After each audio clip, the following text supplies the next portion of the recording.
మేము అడిగితే ఏదో రాజకీయం కోసం మాట్లాడినట్టుగా మీరు ప్రచారం చేసి కొట్టుపడేస్తాడు. అసలు మార్కెటింగ్ వ్యవస్థలన్నీ కుప్పకూలిపోలేదా? ఎక్కడ మార్కెట్ ఇంటర్వెన్షన్ జరిగిందా?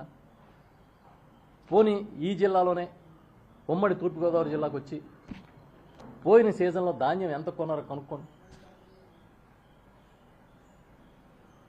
ఎంత తక్కువ కొన్నారో కనుక్కోండి.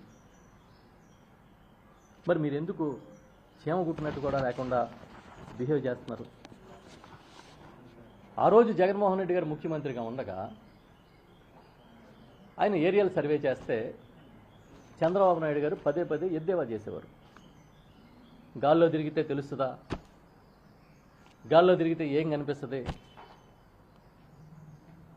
మరి గాల్లో తిరిగే జగన్ గారికి కనపడింది, గాల్లో ఇప్పుడు చంద్రబాబు నాయుడు తిరిగితే ఆయన కనపడిందా?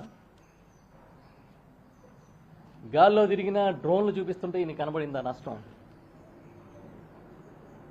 నేనేమంటానంటే, ఎవడో కొత్తగా రాజకీయాల్లోకి వచ్చిన వాళ్ళు, పరిపాలన మీద అవగాహన లేనోళ్ళు,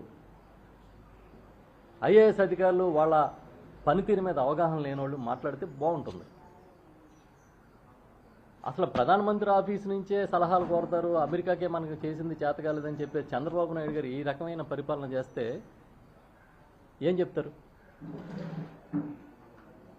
ఏదో కూటమిని తోసేయడం కాదు, కూటమి కాదు, ఇది చంద్రబాబు నాయుడు గారు పరిపాలన, చంద్రబాబు నాయుడు గారి నిర్ణయాలు, ఆయన్ని మించి లోకేష్ గారి నిర్ణయాలు అమలు అవుతున్నాయని తెలుగుదేశం పార్టీ నాయకులే చెప్తున్నారు.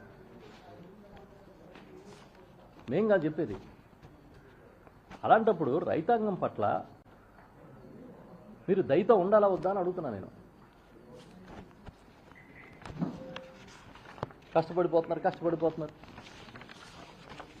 28వ తేదీ మొన్న ఒక జీవో వచ్చింది. డిజిటల్ మీడియా పబ్లిసిటీ కోసం 200 కోట్ల రూపాయలు రిలీజ్ చేయమని అడ్మినిస్ట్రేటివ్ శాంక్షన్ ఇస్తూ ఒక జీవో ఇచ్చారు మొన్ననే.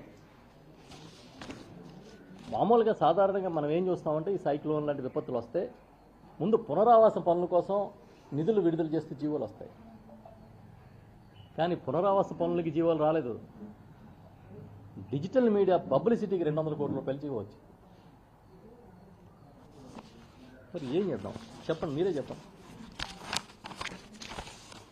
అసలు డిజిటల్ మీడియా పబ్లిసిటీకి 200 కోట్ల, మీరేమో ఆరోగ్యశ్రీకి బాకీలు కట్టమంటే డబ్బులు లేవంటారు, అప్పు కోసం తిరుగుతున్నామని చెప్తారు. ఆసుపత్రులందరికీ కలిపి 250 కోట్లు ఇచ్చి పండగ చేసుకోమంటున్నారు. వాళ్ళేమో సేవలు చేయడం మానేశారు. అత్యవసరంగా చేయాల్సిన డయాలసిస్లు ఆగిపోయినాయి, అత్యవసరంగా చేయాల్సిన గుండె ఆపరేషన్లు ఆగిపోయినాయి, అత్యవసరంగా చేయాల్సిన సర్జరీలు ఆగిపోయినాయి. ఆరోగ్యశ్రీకి 250 కోట్లు ఇవ్వడానికి పెద్ద సినిమా క్రియేట్ చేసిన మీరు డిజిటల్ మీడియా పబ్లిసిటీకి 200 కోట్ల రూపాయలు రిలీజ్ చేస్తే ప్రజలు అర్థం చేసుకోలేరనుకుంటున్నారా మీ ప్రియారిటీస్? ఇప్పుడే మా నాయకుడు ఒక ఆయన నా దగ్గరికి వచ్చారు, వెంకటేశ్వరరావు గారని, ఆయన పేరు నున్న వెంకటేశ్వరరావు గారు.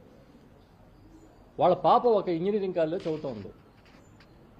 ఫీజు రీయింబర్స్మెంట్ రాలేని కారణంగా పరీక్షలకి వెళ్ళాలంటే మీరు ఫీజు కట్టండి, లేకపోతే మిమ్మల్ని పరీక్షలు కూర్చొనివ్వం అని చెప్పి ఆ కాలేజీ నిర్దాక్షిణ్యంగా ఆ తల్లిదండ్రులు చెప్పారు. ఈ పాపం ఎవరిదని అడుగుతున్నాను నేను. కాలేజీలదా, చంద్రబాబు నాయుడు గారిదా?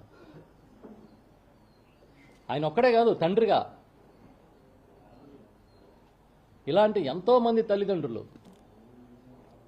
మీ ప్రియారిటీస్ ఏంటని ప్రశ్నిస్తున్నారు. ఇప్పుడు మేము మాట్లాడితే ఏదో రాజకీయం కోసం మాట్లాడినట్టుగా మొత్తం అంతా డైవర్షనే కదండి. ఇప్పుడు నకిలీ కల్తీ మధ్య నుంచి డైవర్షన్ కావాలి. ఎవరో బెల్ట్ షాపులో తాగి బస్సు గుద్దేస్తే